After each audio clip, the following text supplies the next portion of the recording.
The Internet of Things, IoT, is transforming our homes into real smart homes. Thanks to sensors and smart appliances connected to the network, technology offers us a more comfortable and safer life. For example, we can control heating, lighting, and household appliances using smartphones or voice assistants, even remotely.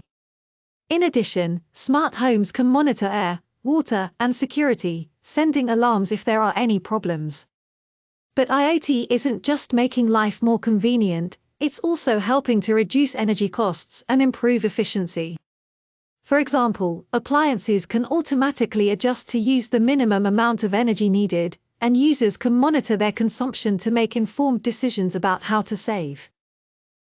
Furthermore, the IoT is opening up many other opportunities, such as building smart cities and managing resources more efficiently. As the IoT grows, we expect smart homes to become more prevalent, and adoption of this technology will increase rapidly in the coming years, making our homes safer, more efficient, and more convenient.